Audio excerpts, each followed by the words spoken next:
Hey, what's up, guys? It's Foster from English no Cru.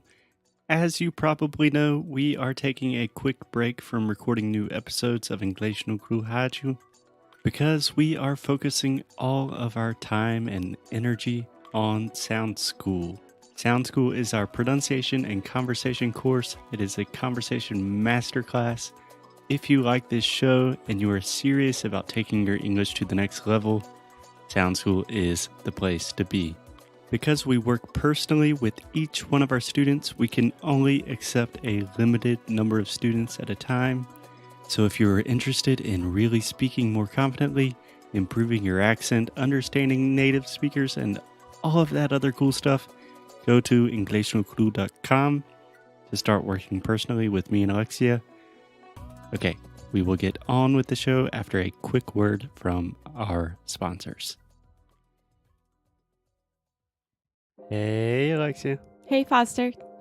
Pode me contar um pouco sobre a sua experiência com o Cambly? Aham. Bom, semana passada eu fiz uma aula super legal pelo Cambly. Eu tinha um tempinho de manhã livre antes de começar a trabalhar.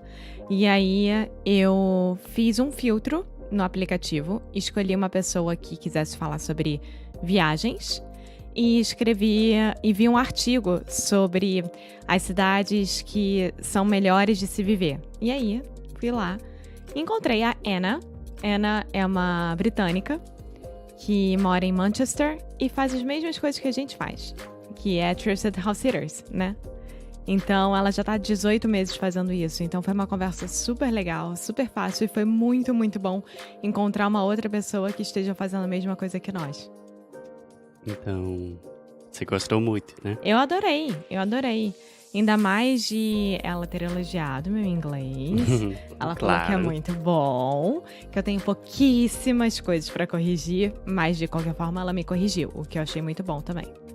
Vai lá, cambly.com, aplicativo, qualquer coisa. Usar o código. Use o nosso código, inglês Use no o cru. nosso código Inglês no Cru. Eu posso fazer isso em português, Alexia? E receba a sua primeira aula de graça. E é sem nenhum tipo de truque, gente. É entrar, botar seu e-mail, colocar o cupom, pronto, acabou. Então Só não isso. se esqueçam, inglês no cru é o cupom. Okay, let's do the show. Bye! I know you've talked about this before, at least in some Facebook videos. Do you want to give a couple of like the highlight points of why you decided to live in Brazil and not the US? Yeah, so basically, I was really unhappy in the United States. I guess I was stuck in a rut. It was the same thing every day, and there was all these empty promises of go to college, get a job, buy a house, and that's how it's going to work for you if you just follow that. And I wanted something different. And coming down here to Brazil, things are definitely a lot harder here financially, and I think that helps people sort of enjoy life more because they're not out busy, buying all the new iPhones or trying to or buying new clothes. It's a lot less materialistic. There is definitely another side of it where it's showing off. If you have a new iPhone, people are gonna be like, "Oh wow, look at that." I just feel like life is a lot simpler here and it's a lot less rushed. As soon as I land in Boston, every time I go back to visit family, I can feel like I don't know if it's an electricity or some sort of energy, and it honestly makes me like anxious, but it's also makes me want to work and get things done. I always feel like I'm not doing enough, and it could be just Yeah. Boston. It could because I don't like to say it's the United States because I've only really ever lived in Massachusetts, and that's just Eastern Massachusetts. So I don't want to say that my experience is going to be the same for everyone in all parts of the country. But I definitely found Yeah. where I'm happy here. Yeah, I can definitely attest to more or less the same thing in the Carolinas. I definitely agree with you that my anxiety levels kind of kick up a notch when I'm in the States. I don't know if that's from being around friends and family or just having this like weird set of expectations put on me, but I always feel like I gotta run, like do stuff now because everyone's doing stuff and it stresses me out, man. For sure. Are there any other big differences that you see between Brazil and the US? They don't necessarily have to be like positive or negative reasons why you're living in Brazil, but Just like any notable differences that you've kind of perceived over the years? Oh yeah, definitely. There's the just the people in general, and I know that Brazil is full of different kinds of people, and there's all these different regions with very unique cultures. But as a whole, I see that Brazilians are a lot more friendly than at least the people I Hmm. see in Boston. Again, I can't even compare to the South because the most south the farthest south I've been is Washington D.C. So it's not even considered the South. But people in Boston are really just cold. They don't look at you. It's quick, short conversations that really have as little falseness to them as possible, and that's what I grew up with. So maybe someone from here is going to think, "Oh, that's awful! Like, how rude can these people be?" So people are definitely more friendly here. At the same time, there will be people at the supermarket, not the same people who ask me about my documents, but they'll be like, "Oh, how's your family?" That's the first question before they even ask me my name. It's I guess they're good. It's Yeah, do I know you? Have you seen them before? It's a weird sense of familiarity, and this isn't even a small town. I think there's I want to say there's almost 700,000 people in this city. really? Wow. Yeah, and Damn. I say I'm Yeah, from that's a big Boston, city. but I'm actually from a city just south of Boston. Same way everyone's gonna just say they're from the region. But my city, for example, Quincy has 90,000. So there's like seven times the amount of people here, and yet they treat it a lot like a smaller town. Yeah. So I think this is good to point out to probably the majority of our listeners that it's not uncommon, the situation that you've never been farther south than Washington, D.C. I've been to Boston one time when my plane was laid over, but I know nothing about Boston. You know nothing about South Carolina, and that's totally normal for Americans. America's a big, big country, and in general, we have no idea what's going on in other parts of the country. And like I'll extend that even to other parts of the world because we're not exposed to really any other countries. People will here in Brazil talk about chaves and stuff, and they'll say, "Oh, it's from Mexico." Like, how do you not know it? We barely watch things that are from maybe even England or Australia. Like, we're not exposed to much of the world as much as we expose ourselves to the world. I don't know if that makes sense. Yes, definitely does. Yeah, so one of the first episodes that we recorded one episode about positive American stereotypes and then another one about negative American stereotypes.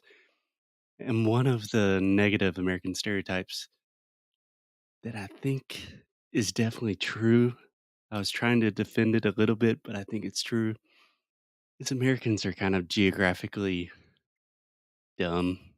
Like we don't know what's going on in the world. It's a stereotype, but there's a lot of truth to it. I don't know if you would agree with that or not. I don't know which state it was. It was like a Miss North Carolina. I know. I think it was one of the That was South South Carolina. South Carolina. Even I was hoping it wasn't. I was hoping it was the other Carolina. But yeah, Nope. that that whole little pageant speech is just it doesn't describe every single person, but it's a pretty good idea of what people think. I mean, even my sister, she's only 14, but even still, she asked me maybe earlier this year. She's like, "Are there roads in Brazil?" I'm like, "No, I actually have to, climb through the trees and hack my way through the jungle just to get to the supermarket." Of course, there are roads. Like we have the trains in São Paulo. Some of them are much better quality than what we have in Boston. And people are just like, "Oh, really? Wow, they have trains." Well, look at them. Ooh. They're catching up to us, like as if everyone's trying to become the United States. I don't completely remember what Miss South Carolina said. I think I've tried to mentally block it out of my brain, but I remember it was so, so stupid, and she started talking about, like, the Iraq War. Oh yeah, I remember It she was said terrible. the Iraq, and I was like, "Yeah, what is the Iraq?" And it was Why something about why is there an article in front of that word? yeah. I think if I'm not wrong, the question was like a certain percent of Americans can't find the United States on the map. What do you think should be done about this and for education? And the Iraq. That was the answer. Oh, boy. Yeah. Our state is not being well represented right now in American politics. All right. All right. So you were talking about the fact that Brazilians are really friendly. You kind of have this sense of familiarity and community, even in a big city like San Jose. At the same time, I get this a lot from my students that, oh, it's really hard to make friends with Americans because they're a little colder or more reserved or something. But in my personal experience, it was really hard to make friends in Brazil, at least for me. I don't know how you feel about that. Oh no, yeah, definitely. I've been here in this apartment for I'd say maybe a year and a half. Wow, that's fast. And I've made one friend. There's actually I'm going to go out on a limb here and say three.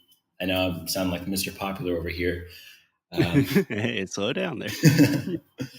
and it was all just very recently when I'm trying to branch out more. I even went to this bar we have that is an English only bar. Everyone was speaking Portuguese there. I was a little let down, but I was just trying to throw myself out there to make friends. And I don't know if it's necessarily the Brazilians' fault. Like I definitely don't want to put blame on either side here, but I think as Americans we have like a bubble of personal space that's a lot bigger than what we have in Brazil. We kind of expect to make like either casual friends or we don't even know how to go up to people. And then you have the Brazilians who will just hug you as soon as they meet you. I find it hard to approach people and also maintain conversations because I'll text someone and then I won't respond for the rest of the day until later that night. Just the whole culture of having friendships here is different. It's not better, it's not worse. It's just there's different standards. So it's a lot of learning on how to be a friend. Yeah, that's deep. I think that's a good thing to point out for our listeners, though, is you speak Portuguese extremely well, more or less perfectly. You've spent a lot of time in Brazil. You've been in the same small town, in the same apartment for a year and a half now, and you have 1 to 3 friends approximately. Yeah. And I have so many students that do like a language exchange for 3 weeks in Los Angeles. And they're like, "Yeah, Americans are mean. I didn't make any friends." And I was like, dude, I have like 5 friends in Brazil, and they're pretty much all friends of my girlfriend. So, Like I feel bad for them, people who do that and then, come back thinking Americans are mean because I don't even want to defend and be like, oh, it's not all Americans. I just feel bad for them. Like, I'll be your friend. Yeah, I think we're a lot more, I don't know if it's reserved. No, we're definitely reserved. A lot of our friendships and whatnot have started to just be more online things.